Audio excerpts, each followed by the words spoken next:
Pues muy buenas noches, bienvenidos todos a un ciclo totalmente nuevo. Le- una vez que terminamos de ver la importancia de la inteligencia en nuestra fe, en las últimas sesiones del ciclo anterior, nos toca comenzar por primera vez, los platicaba a los más tempraneros de ustedes, nos toca comenzar un ciclo que vamos a dedicar a algo que nunca, desde que tengo grupos por Zoom, o sea, me refiero a antes de la pandemia, nunca lo he tocado en ninguno de mis grupos y propiamente en ninguna conferencia que haya yo difundido con la amplitud que suelo hacerlo con todos mis temas. ¿Y cuál es este tema con el cual hoy, con el favor de Dios y el soplo del Espíritu Santo, sobre todos nosotros comenzamos?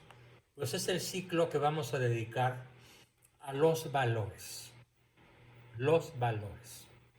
que son algo muy distinto a las virtudes, algo muy distinto a los conocimientos, muy distinto a las habilidades y muy distinto también a los talentos.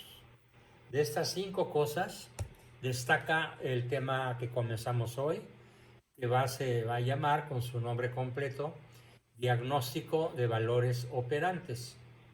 ¿Por qué diagnóstico? Bueno, porque va a tener una oferta muy especial a todo el grupo, a todos los participantes, que desde luego estén al corriente en sus pagos, con cierta flexibilidad, claro, y es que van a poder hacer su diagnóstico de valores. ¿Qué ventajas tiene hacer un diagnóstico de valores?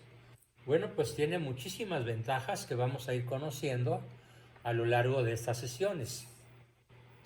Una de ellas, una de las ventajas más ostensibles, más importantes, es que de la mala jerarquización de los valores nacen los divorcios, los suicidios, eh, el mal carácter, los fracasos laborales, los fracasos en la familia, los fracasos en la educación de nuestros hijos, las malas decisiones en el gobierno de las naciones, de los pueblos, desde el gobernador municipal hasta el presidente o jefe de estado de cualquier país. La mala toma de decisiones tiene como eje central la mala estructuración, no, la mala jerarquización. Los valores no se estructuran los conocimientos y las habilidades, pero los valores se jerarquizan. Bien, hecha esta advertencia, quiero entonces que mentalmente se preparen todos para que en próximas sesiones, probablemente no desde esta, pero pudiera ser que sí, depende de cómo se vaya desarrollando la sesión, todo mundo pueda al concluir el ciclo dedicado a los valores tener por escrito o por audio o por video, depende de quién sea y cuál haya sido su nivel de participación, que tenga, el forma más frecuente va a ser la escrita, que tenga su resultado de diagnóstico de valores y las sugerencias que yo como terapeuta y como especialista en el tema les pueda ofertar.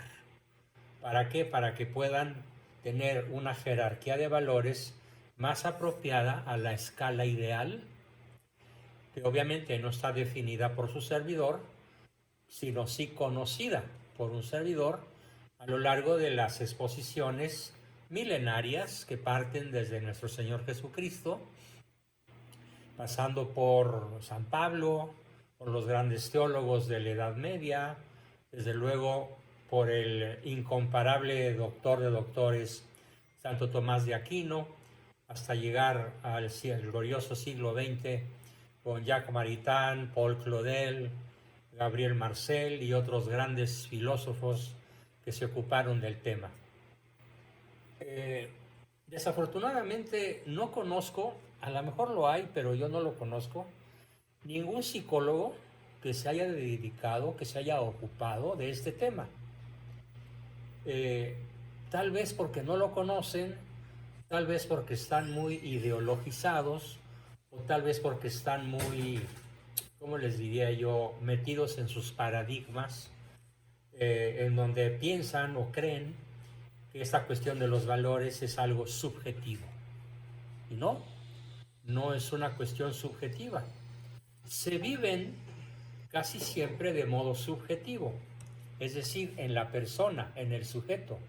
Y el sujeto puede estar equivocado en su jerarquización de valores.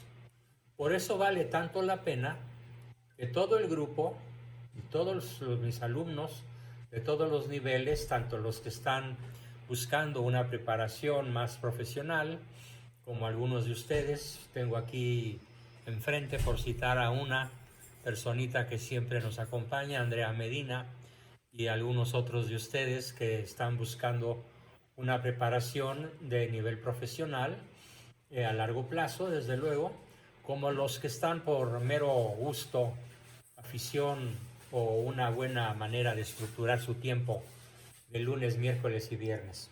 Para todos habrá entonces un diagnóstico, un resultado con observaciones hechas por un servidor para que puedan, en muchos casos, o en algunos casos, no lo sé, volver al conocer su escala de valores actual, volverse sobre ella, compararla con una escala ideal de valores y poderla volver a jerarquizar de modo más apropiado a una taxonomía universal. Taxonomía quiere decir clasificación, una forma de estructurar aquí sí una pirámide de valores. Bien, después de esta introducción vamos a comenzar lógicamente por la definición de lo que son los valores. ¿Qué son los valores? Bueno, más sencillo, ¿qué es el valor? Bueno, es la cosa más sencilla que ustedes se puedan imaginar. El valor es todo lo que existe. Los valores son, por lo tanto, todos los seres, desde Dios hasta la partícula de Dios, que es el bosón de Higgs, también llamada partícula de Dios, que es la partícula más pequeña que puede albergar un átomo de cualquier sustancia, el átomo en general.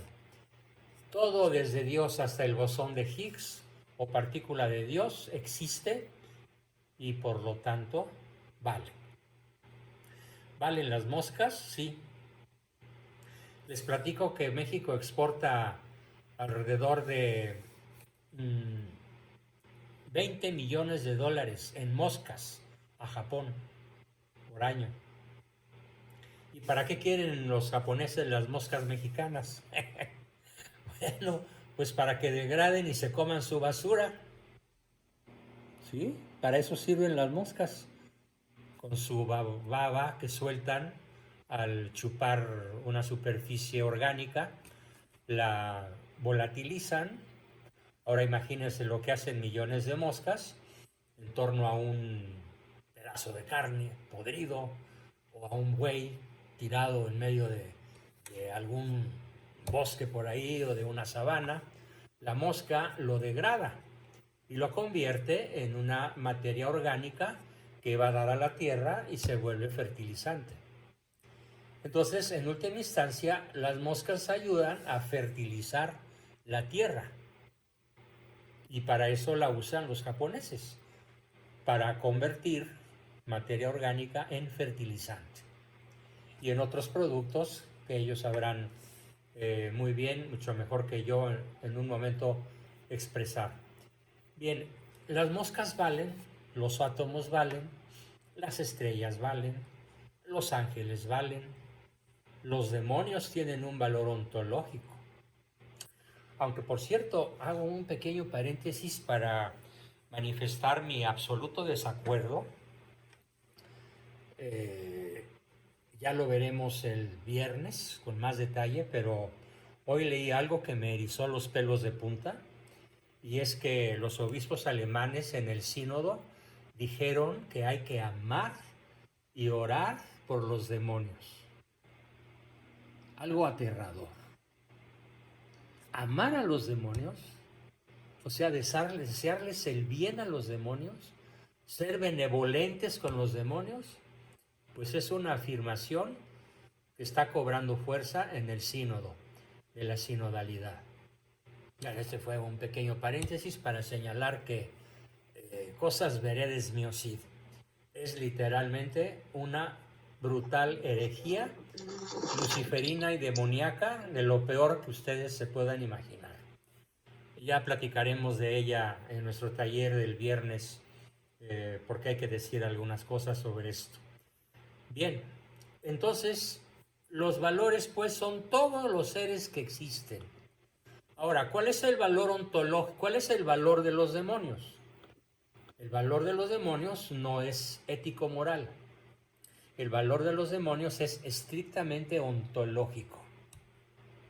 Como criaturas que son de Dios, Él creó a los ángeles caídos y desde el punto de vista ontológico tienen un valor estrictamente filosófico, pero no tienen ningún otro tipo de valor.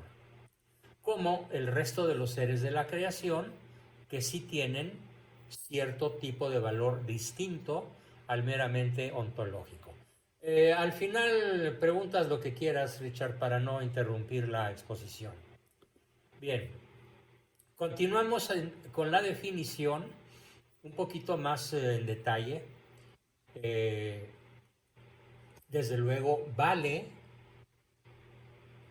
tu esposa, tu marido, aun en el remotísimo caso, espero que ninguna persona de este grupo esté en esas circunstancias, de que haya perdido la razón, o de que sea un enfermo terminal,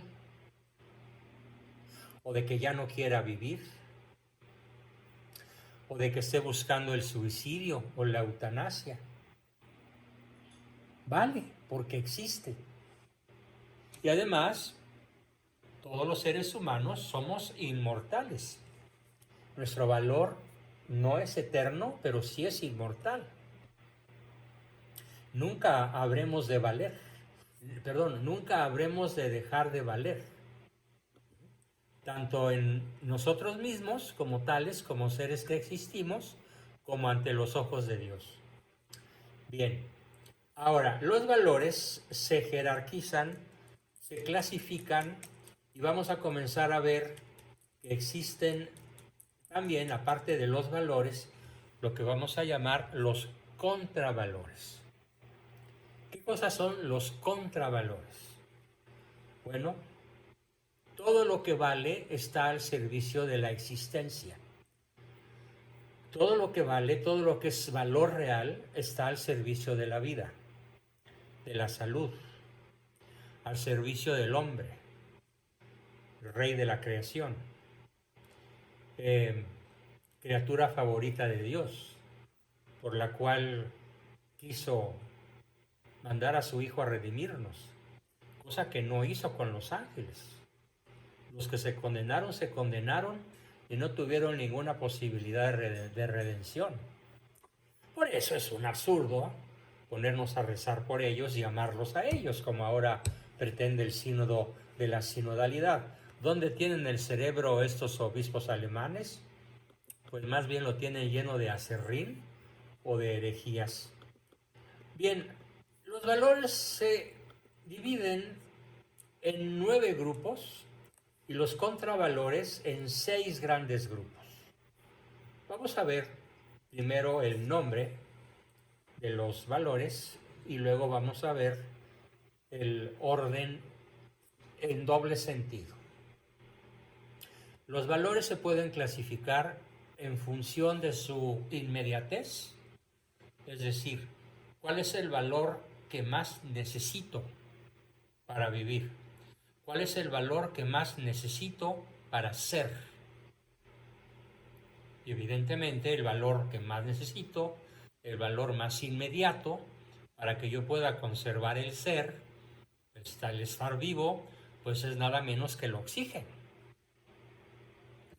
¿Por qué? Porque después de 4 minutos de no respirar, pues simplemente te mueres.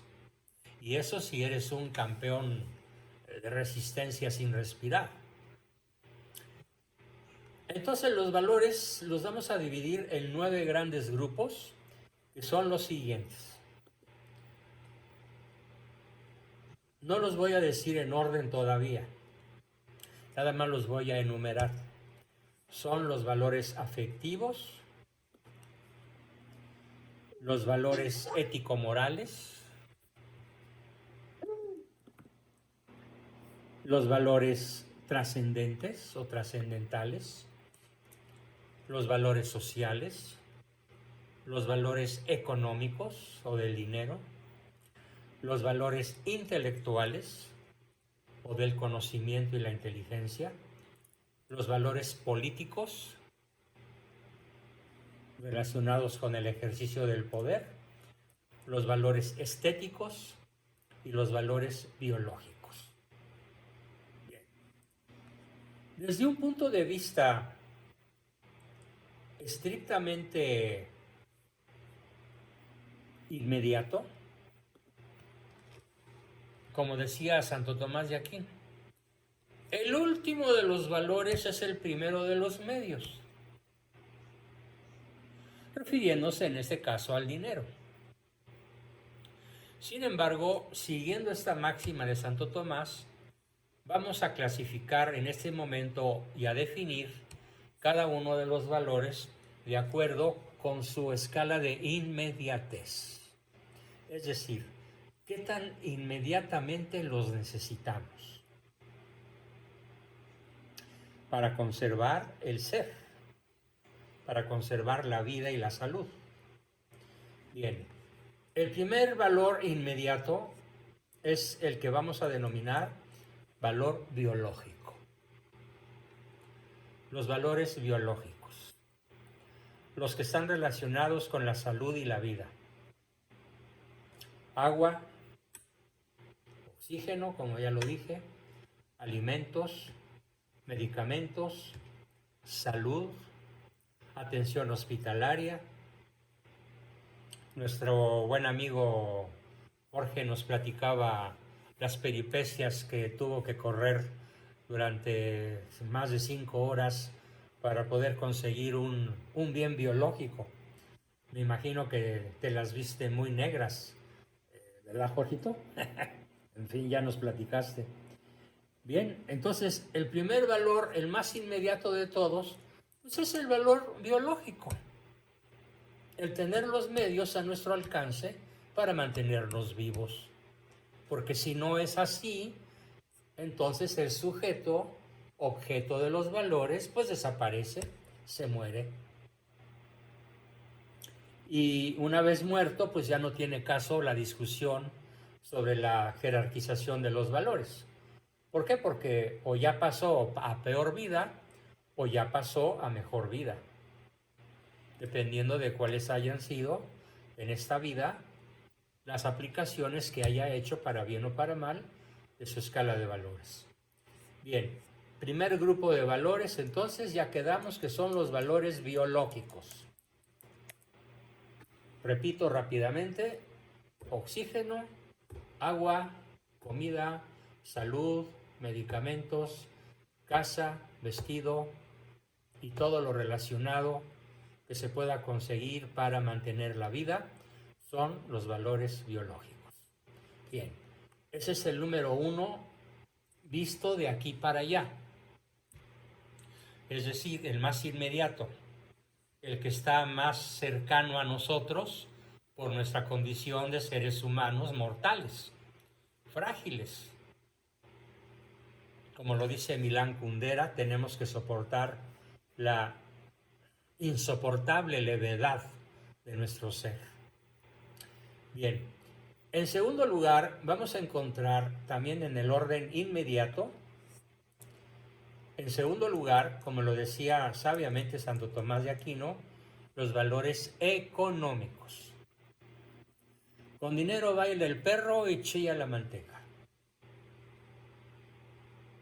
Es el último de los valores en términos de jerarquía, no en términos de inmediatez. En términos de inmediatez está inmediatamente después de respirar y mantenernos vivos. Ya si logramos mantenernos vivos, entonces podemos trabajar y por lo tanto obtener bienes o valores económicos, ¿sí? Que para diferenciarlo del contravalor, porque también hay un contravalor económico, para diferenciarlo decimos que el valor económico en cuanto tal, en cuanto valor verdadero, es el dinero bien habido, los recursos materiales bien habidos, éticamente obtenidos, ya sea por trueque, por venta, por concesión, por privilegio, por herencia y por multitud de medios que se ofrecen a la humanidad en su vida normal. El dinero bien habido o valor económico sería el segundo de los valores en términos de su necesidad inmediata. ¿Cuál es el tercero? El tercer valor, una vez que estamos vivos y una vez que podemos trabajar o mantener la vida, el valor que inmediatamente se le ofrece a nuestra necesidad como indispensable, valor sin el cual no tendría sentido y además tampoco sería posible, aunque a más largo plazo, mantenernos vivos, es lo que vamos a llamar el valor afectivo. ¿Cómo podemos definir el valor afectivo? Como la familia o hambres básicas. Quiero que piensen cuánto vale la caricia en esos momentos para cualquiera de nosotros. ¿Cuánto vale la caricia? ¿Cuánto vale la mirada tierna? ¿Cuánto vale el abrazo? ¿Cuánto vale la aprobación, la empatía, la cercanía de nuestros seres amados? Sobre todo de aquel que ocupa el primer lugar. Tratándose de los casados, sin duda alguna, de acuerdo a la ley natural, debería ser el cónyuge, no los padres ni los hijos, sin demeritar su importancia, por supuesto. Entonces, tenemos en tercer lugar, pues, muy cerca de los otros dos que ya mencioné, extremadamente cerca de los biológicos y de los económicos, tenemos los valores afectivos de la familia o de las hambres básicas, de caricias, tiempo y reconocimiento. Ahí tenemos la tríada de valores primarios más importantes de todos, pero no en términos de jerarquía, sino en términos de inmediatez, en términos de disponibilidad de recursos para mantener la vida y la salud.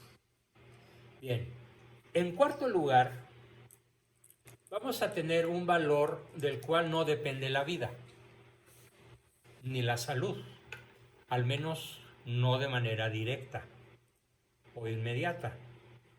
Y este cuarto valor, del que no depende la vida de modo inmediato, tan dramáticamente como la tríada anterior,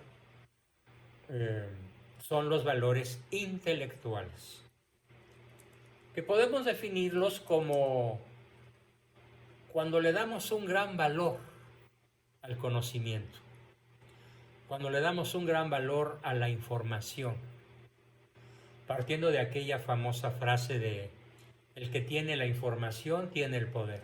Sí, es cierto. El que tiene información tiene muchísimo más poder en todos sentidos que el que no tiene información.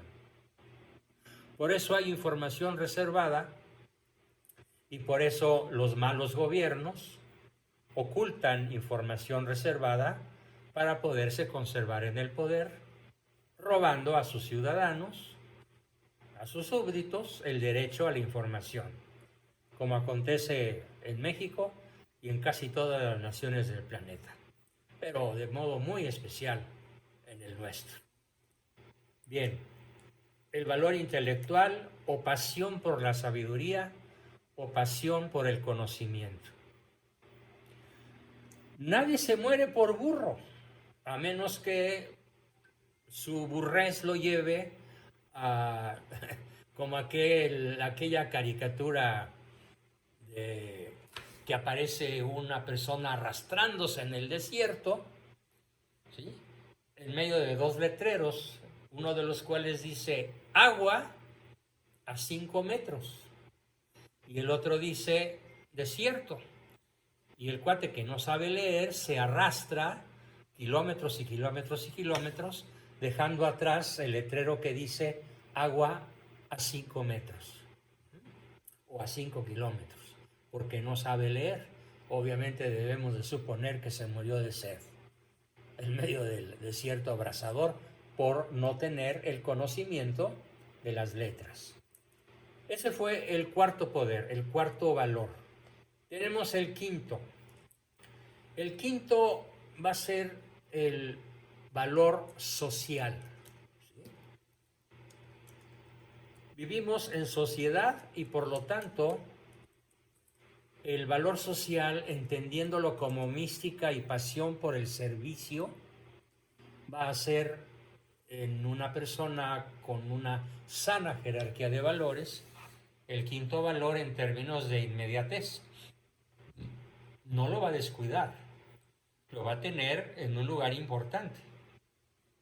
Pero obviamente no es tan inmediato como el valor económico, o el valor biológico, o el valor afectivo. Y tampoco es tan inmediato como el valor intelectual.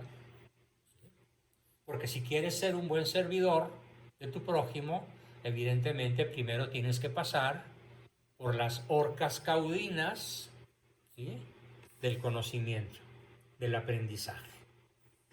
Para las personas que no sepan qué son las horcas caudinas, fueron algo que inventaron los romanos para poder reclutar soldados, de tal manera que aquel soldado que lograba pasar debajo de las horcas caudinas sin echarse pecho a tierra, sino sola caminando en cuclillas, haciéndose ovillo, era el que podía pasar al otro lado y entonces ser nominado, cuando menos, recluta. ¿Sí? Había otras pruebas más complicadas, pero esa era una de las primeras. Entonces, el valor social, el servicio como mística y pasión, que supone haber resuelto los cuatro anteriores: lo biológico, lo económico, lo intelectual, lo afectivo. Ese fue el quinto. Y así tenemos en nuestra jerarquía de inmediatez el sexto, que es el valor político. El valor político entendiéndolo como el poder que busca el servicio a la comunidad social donde te encuentras. El poder que ejerce el padre de familia, el poder que ejerce el jefe de la cuadra, o de la manzana, o de la colonia, o del municipio, o del estado, o del condado, o de la república, ¿sí?, o de las Naciones Unidas, o del ejército. Es el valor del poder, el político. Entendiendo por qué decimos político. Porque esta palabra es prácticamente infalible para definir lo que queremos. Político viene de polis, ciudad. Y la polis está habitada por ciudadanos. Desgraciadamente, mi buen amigo Mario ha dicho algo en las redes muy valioso cuando señala que en este país viven 130 millones de habitantes. Y cuando mucho, 5 o 6 millones de ciudadanos, si bien nos va, que son aquellos que conocen de todo lo que estamos hablando y lo practican de manera virtuosa y de manera responsable y lo colocan al servicio de la sociedad, sin importar la magnitud del área en la que se muevan las personas que ejercen algún tipo de poder. Bien, ese fue entonces el número 6. Y así tenemos el séptimo, que son los valores estéticos, todo lo que se relaciona con la belleza. La belleza no es útil. Dicho de una manera muy cruda, el cuadro de la Mona Lisa en el Museo del Louvre, que por cierto tuvieron que cerrar de manera permanente porque los atacantes que están favoreciendo o simpatizando con Palestina quieren incendiarlo y está cerrado. Bueno, pues adentro está el famoso cuadro de Leonardo da Vinci, conocido como la Mona Lisa. ¿Para qué sirve la Mona Lisa? Para nada. No tiene un valor utilitario. Tiene exclusivamente un valor estético, ¿sí? Pero no tiene un valor utilitario.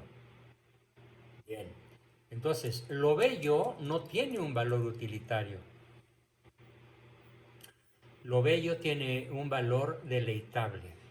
Lo bello tiene un valor, como dice su propio nombre, estético. Y entramos con esto en,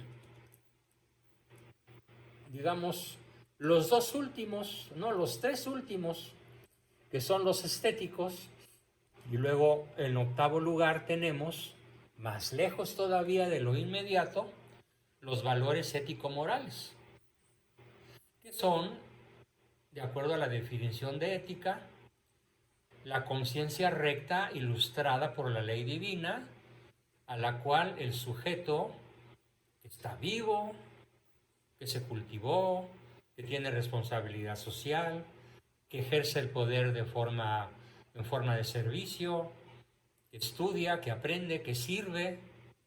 Entonces él puede decir que tiene una conciencia recta, ilustrada y capaz de obrar bien desde el punto de vista de la ley de Dios.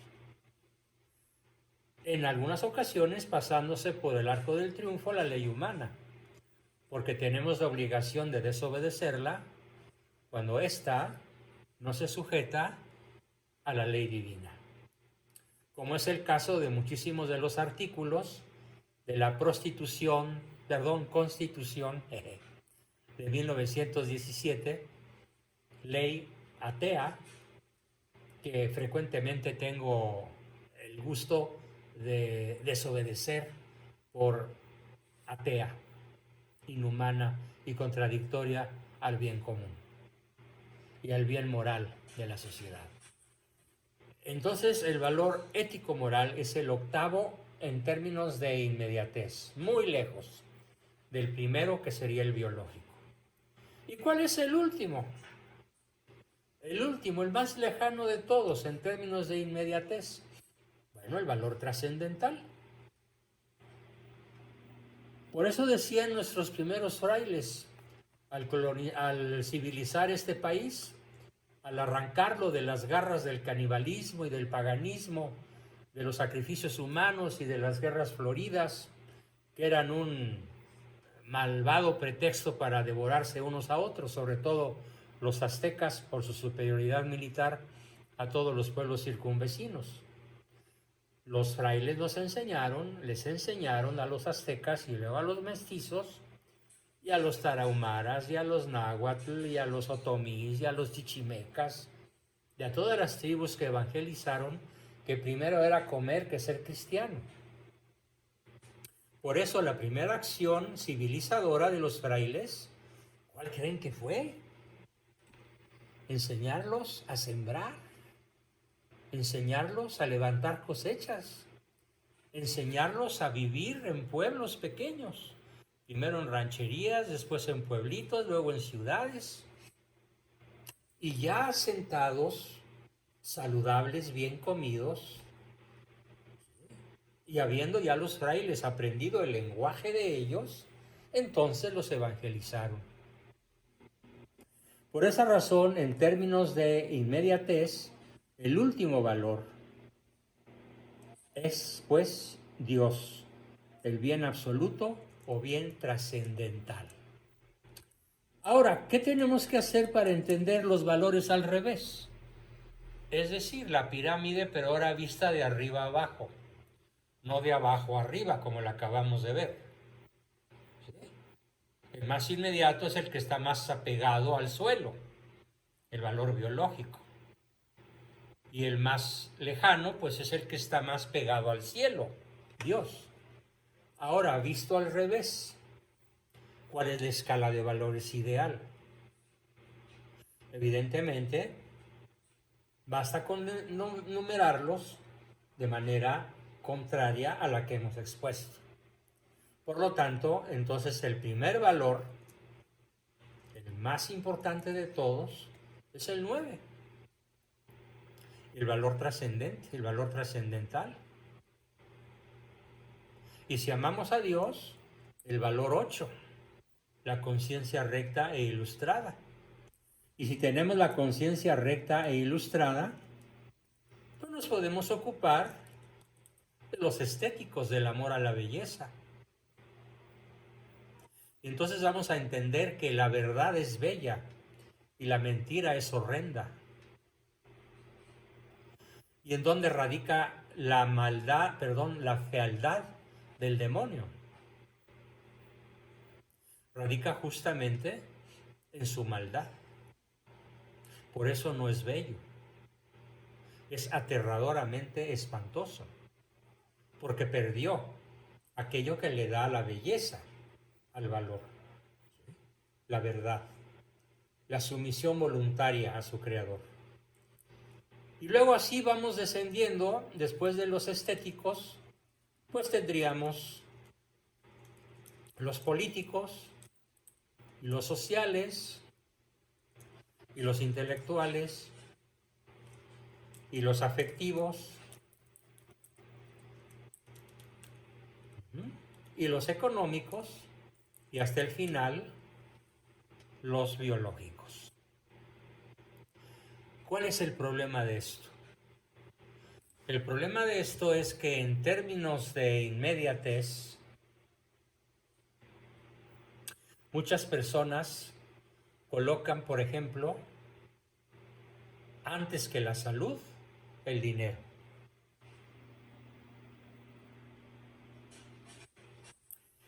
Colocan antes que la familia, el intelecto. Veía yo en estos días una película en donde la señora le dice al marido, cuando él regresa a casa después de ganar un premio Pulitzer de literatura y está jugando para el premio Nobel, le dice, te concentraste tanto durante los últimos 10 años que no sabes que yo existía. Te abstrajiste tanto en tu interior para escribir que ignoraste absolutamente a tu familia. Y así fue. Lo cual supone una inversión terrible de los valores. Otras personas quieren colocar de la manera más inmediata, es un error terrible de orden teológico, quieren colocar primero a Dios, pero ¿qué creen? Primero a Dios, pero se olvidan del prójimo. ¿Y cuál es la vía regia para alcanzar a Dios? Aparte de la inteligencia que entiende a Dios ontológicamente.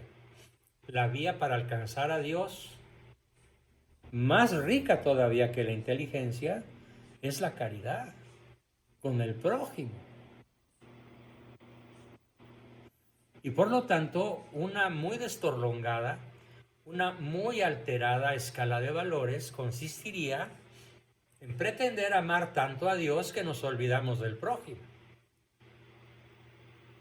lo cual viene resultando un verdadero contrasentido paradójico, insostenible, irracional incluso. Bien, y para terminar esta sesión todavía tengo unos minutos para nombrarles y explicarles los 6 contravalores. ¿Cuáles son los 6 contravalores? Primero, el contravalor más socorrido, en general en la humanidad, es el contravalor del poder. Todo el mundo se desgarra las vestiduras y le vende su alma al diablo por 30 monedas con tal de alcanzar o conservar el poder. Nada más hay que ver qué andan haciendo los de la 4T para prolongar su mandato por otros 70 años, cuando menos. Si es que nos dejamos, ¿no? El poder como contravalor, que es el poder por el poder mismo, no es el poder por el servicio. Es decir, no se valora el poder porque nos sirve para servir. Se valora el poder porque nos sirve para mandar, nos sirve para permanecer impunes, nos sirve para disfrutar de la droga más poderosa que se conoce.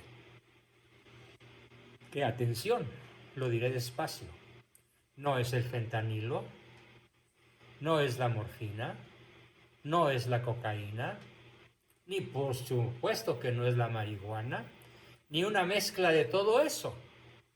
La droga más adictiva que existe es nada menos que el poder, sobre todo el poder por el poder. Una persona adicta al poder sufre de una enfermedad que los griegos llamaron hubris, la locura por el poder. Hubris y otros la llaman ibris, pero es lo mismo. Se pronuncia con U o con I, es lo mismo. La locura, la chifladura, la abyección en el uso del poder por el poder mismo. Como lo vemos hoy con la 4T y toda su pandilla de fascinerosos. El segundo contravalor más popular es el afectivo. Es el amor de 5 a 7, es lo prohibido, es el triángulo en donde se practican las relaciones de manera a escondidas, por eso es de 5 a 7, rapidito, y apúrate que nos va a cachar tu mujer. Enseguida tenemos el contravalor económico, que es el dinero por el dinero mismo. No es el dinero como medio para generar paz y prosperidad, salud, bienestar, casa, vestido, sustento, no. Es el dinero como tal, como lo tienen los Rothschild y los Rockefeller y etcétera, todos ellos que no tiene caso volver a nombrar por enésima vez, ya muchos conocen sus nombres y además pues no se ocultan para nada. El contravalor económico. Y luego tenemos el contravalor biológico, que es la contracultura de la muerte. Bueno, con una sola palabra lo diré, el aborto, la eutanasia, pero principalmente en términos populacheros, en términos de mayoría de votos, pues es el aborto. Y luego tenemos el contravalor que vamos a denominar hedonista. El contravalor hedonista es el contravalor del placer por el placer mismo. ¿Esto quiere decir que el placer es malo? No. El placer, cuando es un valor biológico o afectivo, o incluso estético, pero sobre todo afectivo y biológico, como en la relación sexual entre un hombre y una mujer, no fuera del hombre y la mujer. El placer es el resultado de una acción valiosa. Y en el contravalor, el placer no es el resultado. El placer es la finalidad de la relación. Por lo tanto, allí el sexo no importa. Por eso se dan las relaciones homosexuales, porque no se busca el placer como resultado, sino se busca el placer como antivalor o finalidad orgiástica y orgásmica para darle sentido, según ellos, a la existencia. Y el último contravalor muy en boga hoy, pues es el contravalor de lo estético. Con un pequeño ejemplo lo voy a explicar. Existe en la ciudad de Nueva York un conjunto de pintores que llegan con una cubeta de pintura de la que quieran o con varias cubetas de diferentes colores, las arrojan al azar contra un enorme muro blanco o negro o gris o del color que quieras, y después le ponen su firma y cobran $10 millones por el cuadro. A algún loco que lo quiera comprar, o al presidente municipal de Nueva York, al gobernador de Nueva York, porque es arte. Bueno, sí, arte, pero con H, ¿no? ¿Sí? Moderno. O como esa terriblemente ridícula figuras, porque son muchas, que realiza un famoso artista con H colombiano, de nombre Botero, que consiste en hacer unas esculturas de hombres y mujeres tan gordos que no sabe uno si hacerlos rodar o rodearlos. Verdaderamente horrendos. Habría que encontrar una palabra para poderlos describir. Bueno, pues esos son los contravalores estéticos. Tenemos en México 2 o 3 pintores, entre comillas pintores, que son las muestras principales del contravalor estético. Diego Rivera, Siqueiros, y por ahí se me escapa el tercer apellido, pero uno menos famoso que estos dos, Diego Rivera y Siqueiros, que deforman, echan a perder... Orozco. Bien. Echan a perder las fachadas de muchísimos edificios. Dice Carlos Padilla que él visitó el Museo de Botero en Bogotá y que no vuelve a ir. No sé por qué fuiste, Carlitos, pero debes haber salido horrorizado, ¿no?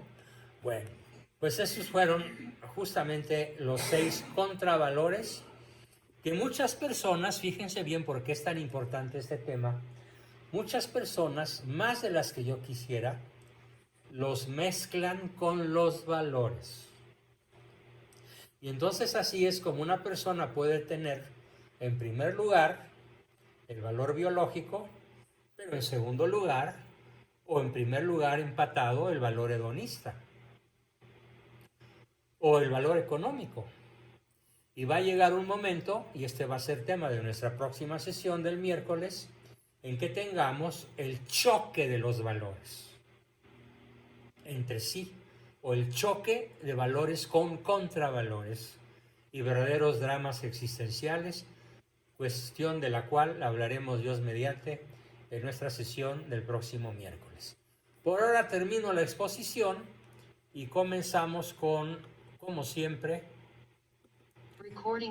nuestros comentarios, preguntas y aportaciones que quieran hacer. Ricardo había levantado ya la mano. Adelante, Ricardo.